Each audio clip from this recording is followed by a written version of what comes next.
Hi எல்லோரும் எப்படி இருக்கீங்க? நல்லா இருக்கீங்களா? நம்ம சேனல் ஃபஸ்ட் டைம் பார்க்குறீங்களா? மறக்காமல் சேனல் டேஸ்ட்லாக சப்ஸ்கிரைப் பண்ணிக்கோங்க.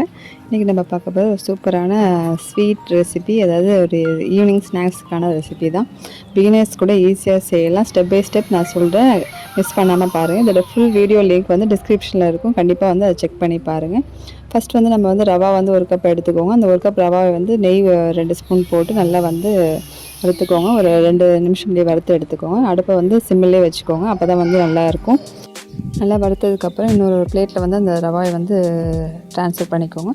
பண்ணிவிட்டு அதே பேனில் வந்து 2 ஸ்பூன் வந்து நெய் போட்டு நம்ம வந்து முந்திரி, திராட்சை, என்ன விருப்பமான நட்ஸ் இருக்கோ எல்லாமே அதில் போட்டு லைட்டாக கோல்டன் ப்ரௌன் வர அளவுக்கு வறுத்து எடுத்துக்கோங்க. இன்னொன்று வந்து நிறைய பேர் பார்க்குறீங்க, நிறைய வந்து சப்ஸ்கிரைப் பண்ணாமல் பார்த்துட்ருக்கீங்க. நீங்கள் சப்ஸ்கிரைப் பண்ணால் தான் எனக்கு மேலும் மேலும் வந்து வீடியோஸ் போடுறதுக்கான ஒரு என்கரேஜாக தான் இருக்கும். ஸோ வந்து கண்டிப்பாக வந்து சப்ஸ்கிரைப் பண்ணுங்கள், சப்போர்ட் பண்ணுங்கள் ப்ளீஸ். ஓகேவா?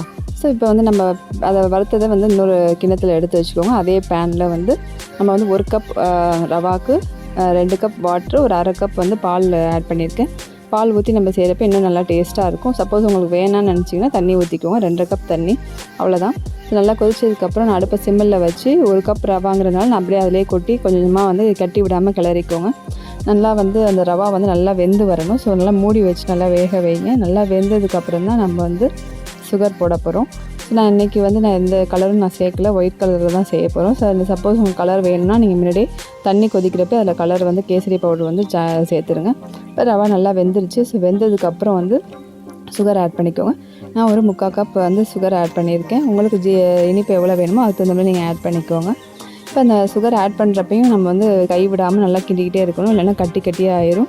கட்டிக்கிட்டே ஆயிடுச்சுன்னா நம்மளுக்கு அது உடைக்கிறது வந்து ரொம்ப கஷ்டமாக இருக்கும். ஸோ வந்து கொஞ்சமாக சுகர் அதிகமாக செய்கிறப்ப, குவான்டிட்டி அதிகமாக செய்கிறப்ப நீங்கள் வந்து கொஞ்சமாக சுகரை வந்து ஆட் பண்ணி கிண்டிகிட்டே பண்ணுங்கள். நல்லா நைஸாக நல்லா கட்டி இல்லாமல் நல்லா கிண்டி எடுத்துருங்க.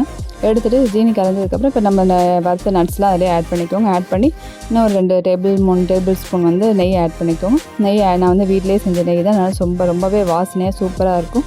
அதிகமாக நெய் வேணுங்கிறவங்க, கையில் எடுத்தால் ஒட்டாத அளவுக்கு வரணும் அப்படிங்கிறவங்க இன்னும் கொஞ்சம் நெய் நிறையாவே சேர்த்துக்கலாம். நெய் ஆட் பண்ணதுக்கப்புறம் 2-3 நிமிஷம் அதிலே வந்து வேகட்டும், அந்த நெய்யிலே வந்து. அப்போ தான் நல்லா சாஃப்டாக நம்மளுக்கு வந்து எடுக்கிறப்ப சூப்பராக இருக்கும் கேசரி. பாருங்கள், கரண்டியில் எடுத்து பாருங்கள், செம்மையாக வரும். ஸோ அப்போ நெய்யிலே வந்து நல்லா வேக விட்டுட்டு நல்லா மூடி வைங்க. நல்லா வந்து சூப்பரான ஒரு kesari, white colour kesari ready ஆகிடுச்சு. கண்டிப்பாக அந்த ரெசிபியை ட்ரை பண்ணி பாருங்கள். பிடிச்சிருந்தால் லைக் பண்ணுங்கள், ஷேர் பண்ணுங்கள் உங்கள் ஃப்ரெண்ட்ஸுக்கு. இப்போ நல்லா தட்டில் எடுத்து வச்சு நம்ம வந்து சர்வ் பண்ணலாம். நல்லா ஒரு சூப்பரான கேசரினா நம்ம எடுக்கிறப்ப கரண்டியில் ஒட்டாமல் நல்லா செம்மையாக வரும். ஸோ கண்டிப்பாக அந்த ரெசிபியை ட்ரை பண்ணி பாருங்கள். மறக்காமல் சலம் டீஸ் விலாக சப்ஸ்கிரைப் பண்ணிக்கோங்க. ஓகேவா? தேங்க்யூ.